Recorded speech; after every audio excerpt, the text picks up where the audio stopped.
Welcome back to On the Road with Flora and Note, a podcast where we share our travel stories, personal insights, and candid conversations while on the road. And today we are still in Bangkok. We usually never stay in Bangkok this long. We usually stay 3 or 4 days and that's it because we don't like big city. But because we have family visiting, my parents came to visit for a few days, your mom came to visit for a few days, and your dad really enjoys being in Bangkok, we have decided to stay a bit longer. We did think about changing the background and going outside to a park, but it's just way too hot outside. Hot. So bear with us as we do another podcast with the same background. But this time we say almost 3 weeks. It's quite nice. Yeah. Bangkok is quite fun. I think it's like a good combination of if we want to go out to have fun, go eat some good food, we were able to do that, but we've also kind of found some places that we enjoy that are more quiet. And I think a huge part of why we enjoy Bangkok so much this time is because we've been away from Thailand for 4 months. And being back in Thailand, we are just so happy. That's why today our podcast topic, we decided to talk about why Thailand is home for us, why we decided to move to Thailand, but also really about what it's like living in Thailand. Before we get started, if you prefer to listen to our podcast, we are on Spotify and Apple Podcasts as well. So the obvious reason why we decided to move to Thailand is because Note is Thai. So it was the easiest Asian country really for us to move to. That's affordable because the other option was would be Hong Kong, which we both would not enjoy living in. Hong Kong is way too expensive. But yeah, Thailand was a place that we thought we would want to retire in one day. But we talked about it in terms of when we get older. Yeah, like 50s and 60s, something like that. Like I've never lived in Thailand, so I was kind of curious if I would like Thailand. I think another reason that drove me to ask you, I remember I was the one who came back home one day and I was like, do you want to move to Thailand and just test things out for a year? And I was a bit nervous to ask you because when we got married in 2013, you just finished the army 1 year in the military, the Thai military, and you were ready to leave Thailand. I wanted to get out of Thailand.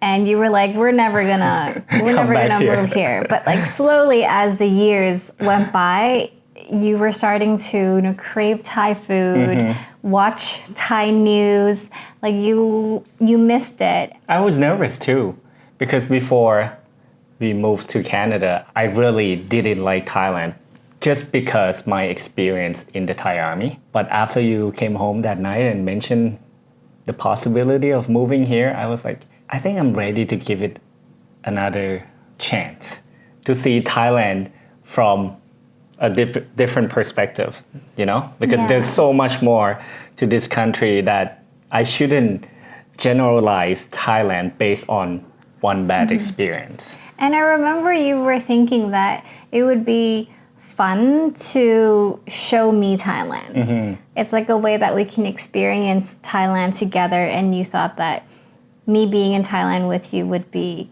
a more fun experience. So that's why, long story short, we decided to sell everything. Moved to Chiang Mai. For 1 year was the initial plan. This is our 7th year now in Thailand. So we moved from Chiang Mai to Samui, and then now we also travel a lot. So we don't really have like a home base, but Thailand as a whole is our base.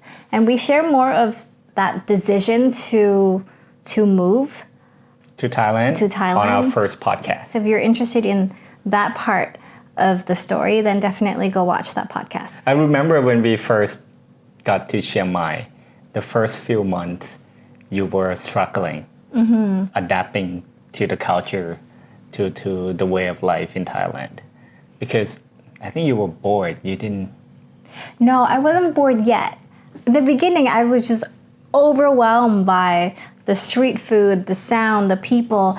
I remember every single street food item you bought me, I was like, wow, this is amazing. And it's like $1. Remember you first bought me those like spicy deep fried meatballs from the street in Chiang Mai? That was the first thing we ate after we got to Thailand. And then we got those Isan sausage with the pickled ginger. Yeah. Like those things, I was like, this is the place. Like I'm so overwhelmed by all the food, yet so like fascinated by it. Once that kind of settled a bit, then after a few months, I felt a bit lonely. Like we didn't have a lot of friends. You didn't have any friends. Yeah. You were hanging out with my friends who usually speak Thai. Yeah. And they like to go drink. Yeah. They like to hang out more in like lounges and bars. And these are friends like your high school friends. But I had a hard time getting to know local friends. That's why I decided to go to language school. I thought that maybe I can meet some like newcomers, and also knowing the basics of Thai language is going to help me to eventually not depend on you for everything. I did 2 months in Chiang Mai at language school. I remember my first time calling a Grab, going by myself to language school for 2 hours, and then taking a Grab home. And then I felt very empowered. That it's really my first time stepping out in Thailand without you. But I was like, okay, I can do this. And it also improved your Thai. Yeah, I think so. But your Thai is amazing now. I would say you can understand majority of the conversation I have with my friends, and even you can go out by yourself, ordering food, getting around Thailand easily. Yeah. Mainly because of me, I teach you well. I would say that you're not the best teacher. I learned all the bad words first, things that I shouldn't be saying to anyone. Now I'm getting better at it. Yeah, now you're getting better at teaching me like phrases that are helpful for like everyday life. But it's interesting because we had a hard time finding community, finding friends in Chiang Mai. But as soon as we moved from Chiang Mai to Koh Samui, we made so many friends. Yeah, and I think it doesn't have anything to do with Chiang Mai is not like a friendly community or anything, because people usually go to Chiang Mai to meet friends, have communities. Right. Like, I think it's just, we didn't Just find us, the right people. Like, I met friends, but they still go to school, they still, go to work, and their jobs are very different, and their lifestyle is very different from what we were going through at the time. So it was harder to relate to each other and find time to hang out. But when we moved to Samui and we were kind of just digital nomading, then we found a lot of digital People nomad who share friends. the same lifestyle. And we can talk about the same topics and get excited about it. I think it's also our own mindset though. Like when we first moved to Chiang Mai, I don't think we opened up our minds so much to like meet people from different backgrounds. That's our own fault for like limiting the type of friends. True. I think the majority of that is because a group of friends that I hung out with, I just stuck with that group. They are good friends, but sometimes you need to find new people that kind of elevate you somehow. Or like challenge you to like outside. To learn to be better. Were there moments that you second guessed our decision and wanted to go back? Yeah, I think Really? during When? the pandemic. Like But was it your own decision that you wanted to go back, or was it the outside pressure? outside pressure, but it did also like make me second guess our decision because at the time 2020, the governments, our family, our friends, all of them were saying like it's time to come back to Canada. It's not like you guys really have real jobs in Thailand or anything, like time to come back to Canada and get settled. Like all of that chat kind of made me feel like it's true, we haven't really accomplished much in Thailand except for survive, really. Like we survived on one income and we got to travel a lot, but like we didn't establish anything in Thailand that made me feel like this is home, we have a future here. Maybe going back to Canada and putting down our roots there again could be good for us. We didn't really openly chat about it. Like, we didn't usually have chats like this, you know, back in the day. Like, we've both grown so much to be able to talk about everything as they happen. But I remember we booked the ticket because you also didn't say anything about going back to Canada. I thought it was the right thing to do too. Yeah, so we booked the ticket actually on, I think it was July 2020 to go back to Canada.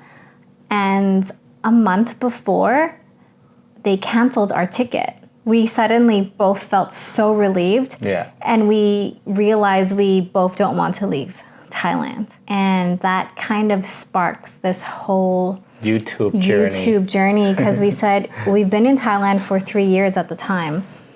We haven't really seen that much of Thailand except for some of the north. So we said, why don't we buy a camera and we start documenting our life in Thailand. So when we go back to Canada one day, we will be able to watch these memories and reminisce about them. Before we started the YouTube journey though, we did have a backup plan.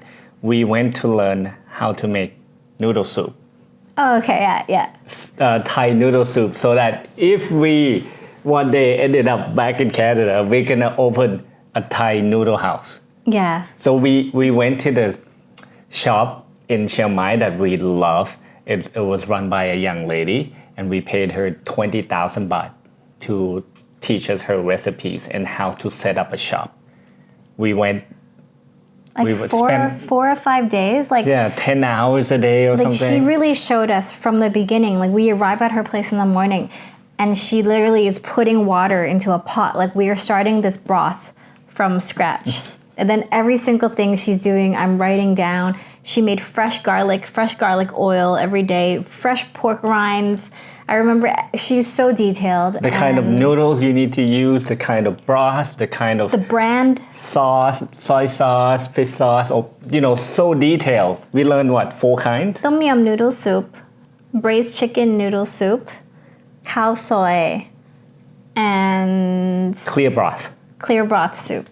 Yeah, these 4 things. I think we can still do it. If for some reason this YouTube thing stopped, I think we can still go back to Canada and open our Thai noodle house. Yeah, because we were eating the noodles we made ourselves. We're like, wow, I would pay for this. This is so good. Imagine having these noodles during winter in Canada. Yeah. Man. So that is our backup plan. Backup plan, I guess. But luckily, YouTube worked out for us. But we started YouTube with the intention of going back to Canada. Right. We just wanted to create memories and document them. And somehow with our luck, I guess, that people were missing Thailand so much, they started watching our videos. And that's how we kind of grew the first year, 2 years. But Thailand was still not home for us yet, I would say. Once we moved to Samui and have that community. We found a community of friends. We found an island that we love to live in, and YouTube starting to become an income for us. All of that made Thailand a more sustainable base for us. And 5 months ago, we purchased our first land in Samui to one day build our dream home. A lot of people have been asking us, when are you building? How's the build going? We don't have the money yet. Yeah, we bought the land because land prices were going up, and we came across the perfect piece that we liked a lot. So we decided to bite the bullet and buy it. But we still need to save money to build it. We have to hire an architect. We need to actually have an idea of what we like. Sit down and look at pictures and what we want. Yeah, and maybe even go back to our land and take a look at, where the sun rises, where the sun sets, how we should design our house. So I guess that's even before an architect. Yeah. This is so new to us. We both have no experience. So we don't really know where to start yet. But the first thing is that we have to save enough money. Yeah.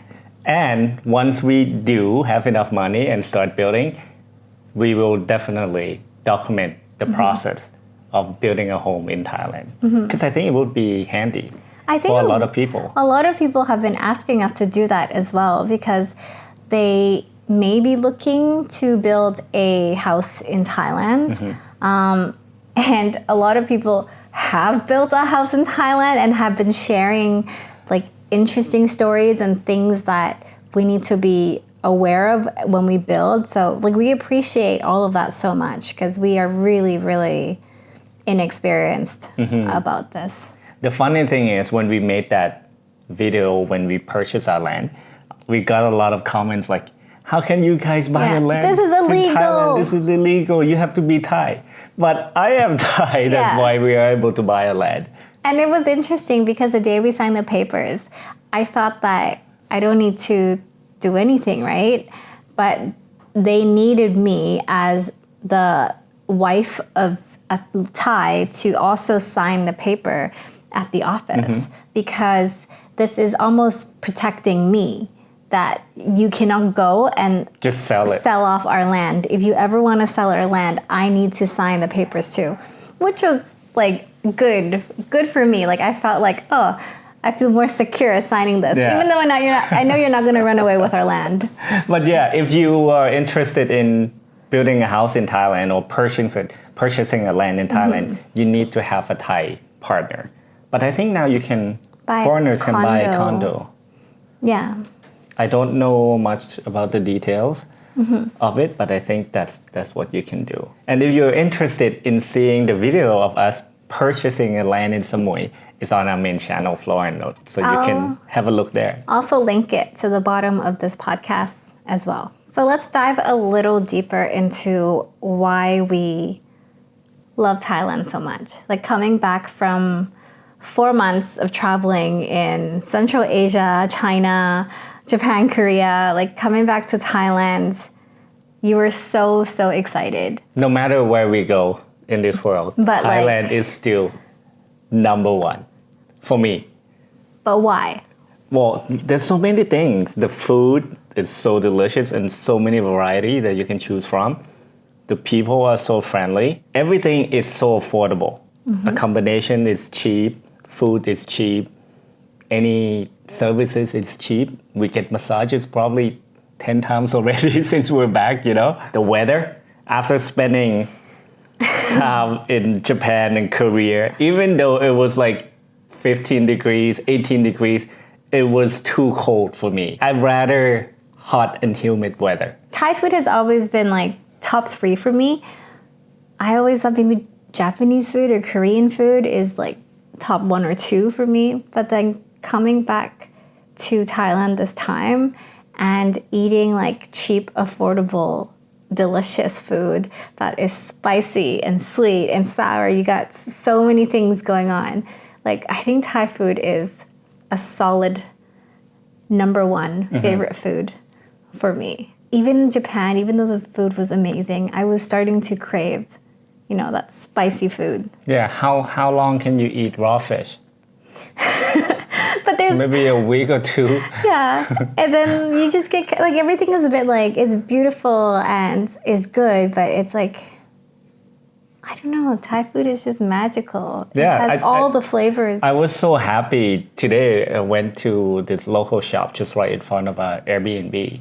I had pad kapao with fried egg on top for $1.50. And I felt so good. I felt so accomplished. You're like so satisfied with your meal. I came home excited telling you all about it. We actually got a lot of messages of people asking how much does it cost to live in Thailand. It really depends. When we were in Chiang Mai, we spent a lot less. I think roughly 60,000 baht a month. Because like rent itself was 20. Yeah, 20,000. Electricity is like maybe 2,000-3,000. And then you have like your internet, you have gym membership, insurance, and just daily spendings. But I do think that food cost was also lower in Chiang Mai. Oh yeah, 100%, half the price. Yeah, like you can still get a nice meal for like under 100 baht. And if you go out We used to have a sometimes- budget, remember? Every meal, it has to be under 155 baht. 155 baht, yeah. Yeah. So it was doable. Like I think Chiang Mai was a great base to start. It's convenient, it's affordable. That was kind of like how we lived for the first 2 years. 2-3 years. When we moved to Samui, it was at the height of the pandemic. So we only moved there because the price of Samui at the time was equivalent to Chiang Mai. But now it's not the same anymore. Yeah. Now everything is so expensive. That's why our cost of living in Samui is pretty much double Chiang Mai. Yeah, like rent is at least 30, maybe even closer to 35, 40,000. Electricity as well as somehow more expensive. Because it's harder Yeah, 5,000, maybe 5,000 baht. a month. You were talking about baht. All of this is like Thai baht. But food is definitely Double. I mean, they have to bring everything to the island. So like all of those expenses kind of made, how much do you think we spent? I think it's between 3,000 US dollars to 5,000 US dollars. Yeah, depending on like how we're. It depends on what we're doing that month, basically. Yeah, because we do go out and enjoy, beach clubs, hang out with friends a lot in Samui, and Even the gym everything adds up. membership is more expensive there. So all of it added up, yeah. But I hope it doesn't like make you feel like, oh, it's not doable at all, because there are still choices. Like we just decided that we're making a bit more money now than before. So we want to spend it on things that bring us joy when we're living on the island. And yeah, that's why our budget went. Yeah, 100%. You can still find cheaper options in Thailand, anywhere in Thailand. You can still find 5,000 baht rent for a small apartment if you want to. But it's not going to be comfortable. Yeah. So yeah, lots of options. So to sum it up, Thailand is now home for us. Even though we still enjoy traveling the world and meeting people from different cultures, but we always look forward to coming home. And hopefully in a few years, we will physically have a home in Thailand as well. And if you are looking to move to Thailand, or if you have recently moved to Thailand, we'd love to hear some of your stories and your experiences. So please share them in the comment box below. Thanks again for watching, and we'll see you on the road. Bye. Bye-bye.